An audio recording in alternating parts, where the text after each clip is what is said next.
Assalamualaikum warahmatullahi wabarakatuh. Salam bahagia selalu buat sahabat channel mirisnya kehidupan zaman sekarang. Mari kita simak dan mulai ceritanya. Di sebuah desa kecil yang terletak di pinggiran kota, hiduplah seorang lelaki bernama Karyo. Usianya sudah hampir menginjak 50 tahun, namun tubuhnya yang kurus dan lemah tak lagi mampu bekerja sekeras dulu. Karyo tinggal sendirian di rumah tua yang semakin rapuh, warisan dari orang tuanya yang kini hanya menjadi kenangan. Dulu, Karyo dikenal sebagai petani yang ulet. Namun, seiring berjalannya waktu, lahan pertaniannya semakin menyusut, dan kehidupan menjadi semakin sulit.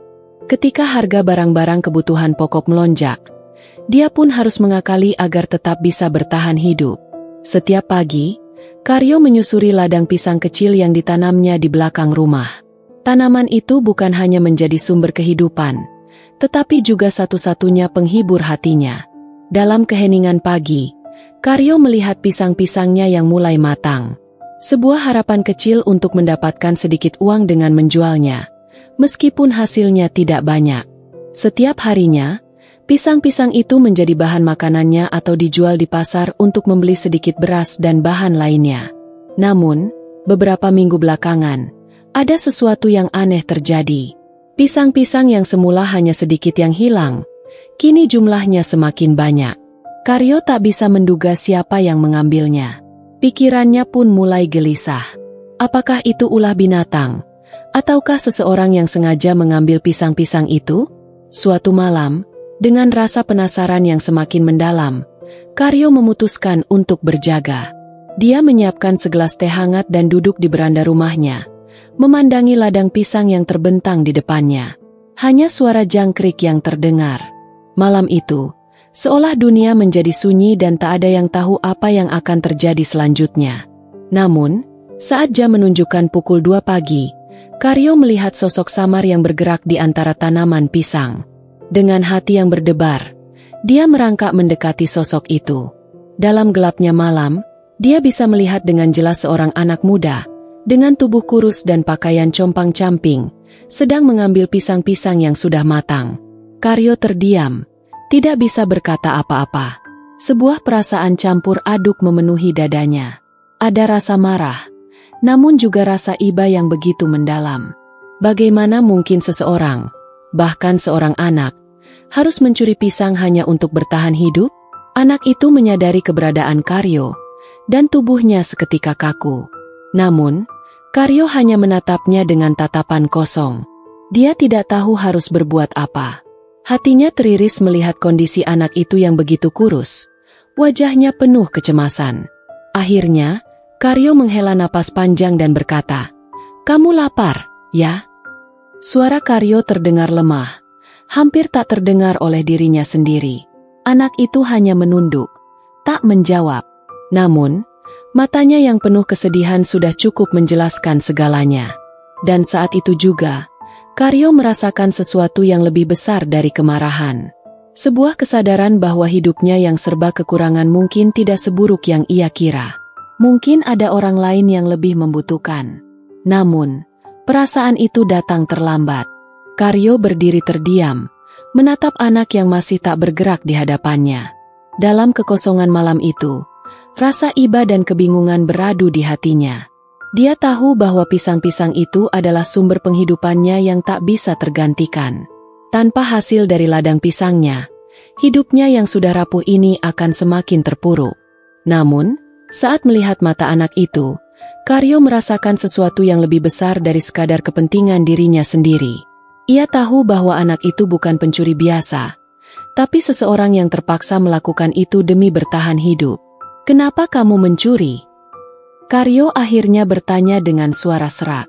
Anak itu mengangkat wajahnya perlahan, dan dengan suara lemah yang nyaris tak terdengar, ia berkata, Saya tidak punya pilihan, Pak.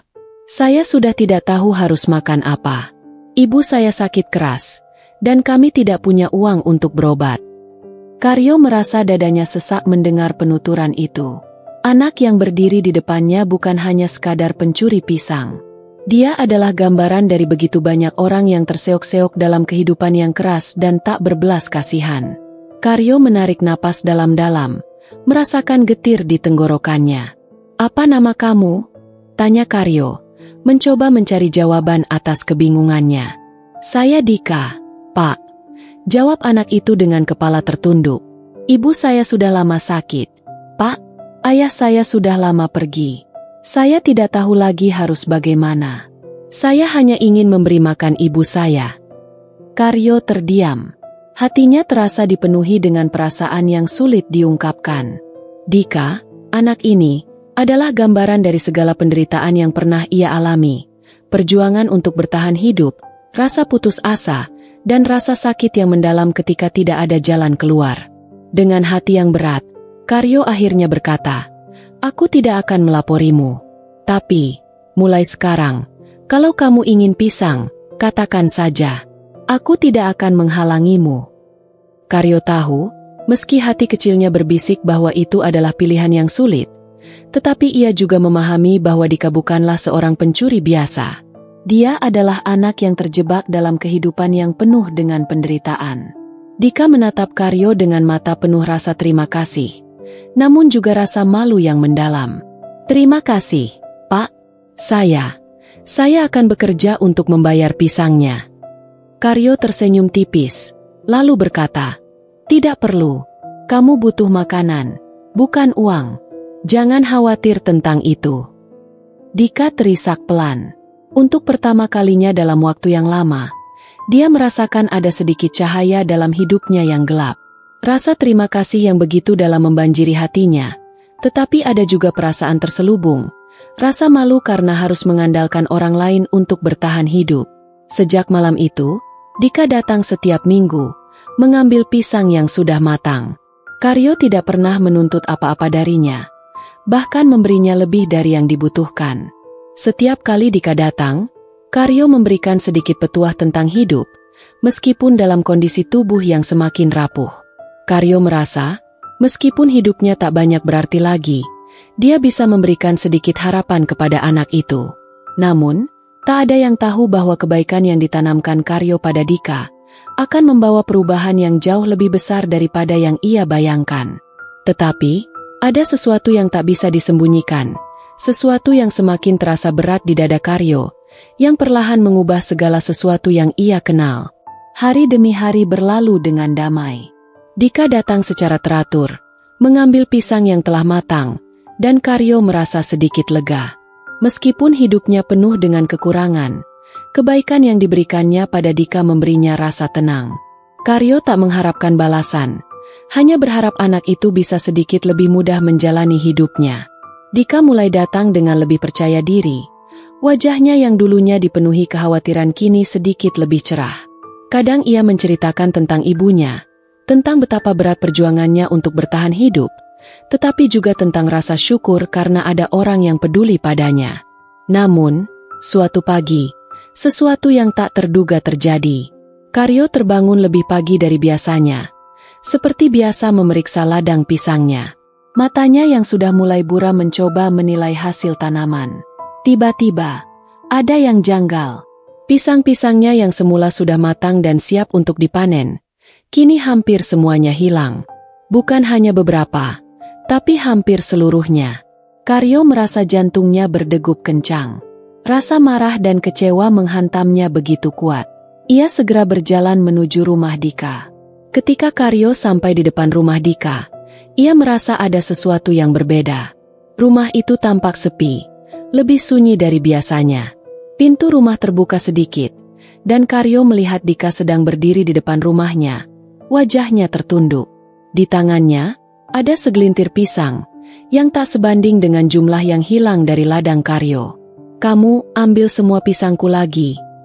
tanya Karyo, suaranya bergetar. Dika hanya bisa menunduk, tak mampu menatap mata Karyo. "Maaf, Pak, saya benar-benar butuh pisang itu. Ibu saya semakin parah. Pak, saya tidak tahu lagi harus bagaimana." Karyo menghela napas panjang, merasakan betapa perihnya hati ini. Namun, kemarahan masih membara di dadanya. "Kamu janji untuk tidak mencuri lagi, Dika," katanya pelan, hampir seperti bisikan. "Aku memberimu pisang, bukan untuk kamu ambil sesuka hati. Dika menatap tanah, matanya penuh air mata. Saya tidak punya pilihan, Pak. Ibu saya butuh obat, dan saya tidak tahu harus mencari uang dari mana. Saya tidak bisa biarkan ibu saya menderita, Pak. Karyo menatap Dika, hatinya hancur mendengar pengakuan itu. Ada begitu banyak keputusasaan dalam suara Dika. Karyo tahu bahwa anak itu tidak berniat jahat, tetapi rasa sakitnya, perjuangannya untuk bertahan hidup, membuatnya kehilangan arah. Namun, Karyo juga merasa sesuatu yang lebih dalam, keputusasaan yang sama, yang kini mulai merasuki dirinya. Dia merasa hidupnya tak ada bedanya dengan Dika. Setiap hari ia berjuang untuk bertahan, tanpa tahu seberapa lama lagi tubuhnya akan mampu bertahan. Dengan seluruh keteguhan hati yang ia miliki, Karyo berkata, "Kamu tahu, Dika, jika kamu benar-benar ingin menyelamatkan ibumu, kamu harus mencari cara lain. Tidak ada yang bisa dibangun dengan cara seperti ini." Dika menatap Karyo, seolah mencari jawaban di matanya. Namun Karyo hanya bisa menggelengkan kepala. "Aku tak bisa memberimu lebih, Dika," lanjut Karyo dengan suara yang lirih. "Aku juga kehabisan." Dika terdiam, berbalik dan berlari memasuki rumah, meninggalkan Karyo yang merasa kosong. Pisang-pisang yang hilang tak pernah kembali, dan Dika pun tak datang lagi ke ladang Karyo. Hari-hari setelah kejadian itu, Karyo merasakan sebuah kehilangan yang semakin menghantui dirinya. Meskipun tubuhnya lemah, ada perasaan yang lebih lelah dengan kenyataan yang terus menelannya hidup-hidup. Ia tidak tahu apakah Dika masih bertahan, atau apakah ibunya sudah meninggal karena tak mendapat pengobatan. Namun, Karyo merasa, dalam diamnya, bahwa dia telah melakukan segalanya yang bisa ia lakukan untuk membantu Dika. Bahkan, jika itu hanya dalam bentuk pisang-pisang yang nyaris tak bernilai. Dan pada malam yang gelap, Karyo duduk di beranda rumahnya, memandangi ladang pisangnya yang kosong. Angin malam bertiup dingin, seolah membawa segenap kesedihan yang telah terkubur dalam hati Karyo, kesedihan yang ia bawa, dan yang mungkin akan selalu menghantui dirinya. Waktu berlalu, dan setiap hari Karyo merasa semakin terhimpit oleh kesendirian yang membelenggu dirinya. Ladang pisangnya kini semakin terlihat tandus. Tanaman itu tak lagi mampu menghasilkan buah seperti dulu. Bahkan beberapa kali Karyo harus mengalah untuk tak mengharap banyak dari hasil pertaniannya, yang semakin menurun. Namun di dalam hatinya, selalu ada satu harapan kecil, harapan untuk bertemu kembali dengan Dika, mendengar kabar baik tentang ibunya, atau sekadar mengetahui bahwa anak itu masih hidup. Suatu pagi, Karyo terbangun dengan tubuh yang terasa semakin lelah. Pagi itu, udara dingin menggigit tulang, seolah mempertegas rasa sakit yang ia rasakan. Tubuhnya sudah terlalu lemah, dan rasa sesak di dadanya semakin sulit dihindari. Karyo menatap ladang pisangnya yang kini semakin sunyi. Tanaman itu tak lagi bisa diandalkan, dan tanpa hasil dari ladang, dia tahu hidupnya akan semakin sulit. Namun, tiba-tiba dari kejauhan, Karyo melihat sosok yang ia kenal. Dika. Anak itu terlihat berjalan perlahan menuju rumahnya. Wajahnya tampak lebih matang, lebih dewasa, meski usia Dika tak banyak berubah. Langkahnya tampak ragu, namun ada sesuatu yang berbeda dari cara dia bergerak. Ada kesungguhan di sana. Dika. Karyo memanggil dengan suara yang lemah, hampir tak terdengar. Namun, Dika mendengarnya. Dia berhenti sejenak, dan perlahan menghampiri Karyo yang duduk di beranda. "Tunggu sebentar, Pak," kata Dika dengan suara yang lebih berat dari sebelumnya. Saya ingin bicara." Karyo menatap Dika, matanya penuh keraguan. "Ada apa, Dika? Apa yang terjadi?" tanyanya, meski hatinya penuh dengan kecemasan. Dika duduk di depan Karyo, masih dengan wajah yang penuh kerut kesedihan. "Ibu saya sudah meninggal, Pak, beberapa hari yang lalu." Kata-kata itu seperti petir yang menyambar dada Karyo. Dalam sekejap, segala rasa sakit dan keperihan Dika seakan merembes ke dalam dirinya. Karyo tidak tahu harus berkata apa. Apa yang bisa dia katakan kepada seorang anak yang telah kehilangan ibu satu-satunya? Namun, meskipun hatinya terasa hancur, Karyo hanya bisa menatap Dika dengan penuh empati. Aku minta maaf, Pak. Dika melanjutkan dengan suara pecah. Selama ini, saya hanya memikirkan diri saya sendiri. Saya tidak tahu harus berbuat apa. Sampai akhirnya saya datang ke sini lagi. Saya tidak punya apa-apa, Pak, dan saya tak tahu lagi harus mencari makan di mana. Karyo menatapnya dalam-dalam, kemudian menghela napas panjang. Kamu bukan hanya anak yang kehilangan ibumu, Dika. Aku juga sudah kehilangan banyak hal dalam hidup ini. Tapi ingat, hidup ini bukan tentang berapa banyak yang kita miliki, tapi seberapa banyak kita bisa memberi. Dika menunduk, menghapus air mata yang mulai menetes. Karyo merasakan kepedihan mendalam ketika melihat anak itu berjuang menahan tangis. Karyo ingin mengatakan lebih banyak, namun tubuhnya terasa semakin lemah. Mungkin kata-kata tak akan cukup. Dengan tangan yang gemetar, Karyo mengangkat tubuhnya perlahan, berdiri meskipun tubuhnya tak sanggup lagi untuk berdiri tegak.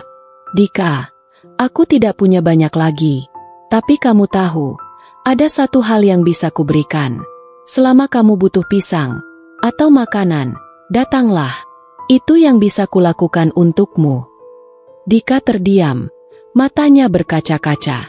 Terima kasih, Pak. Saya tidak tahu harus berbuat apa untuk membalas kebaikanmu. Karyo tersenyum lemah. Kebaikan itu tidak perlu dibalas, Dika. Cukup kamu terus berjuang untuk hidupmu. Itu sudah lebih dari cukup. Dika terisak. Untuk pertama kalinya dalam waktu yang lama, ada perasaan ringan di dadanya. Rasa terima kasih yang begitu mendalam meluap. Namun di balik itu, ada kesedihan yang tetap menyelimuti hatinya. Kesedihan atas kehilangan ibunya, kesedihan karena telah melewati banyak hal sendirian.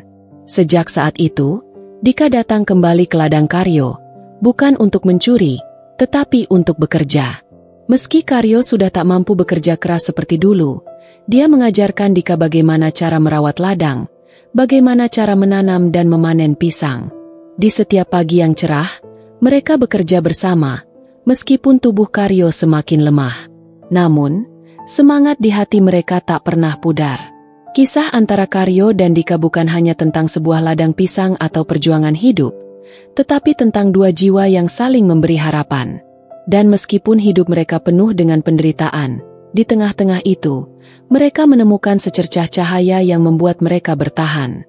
Karyo tahu, meskipun harapan hidupnya sudah semakin tipis, ada satu hal yang pasti, kebaikan tidak akan pernah sia-sia.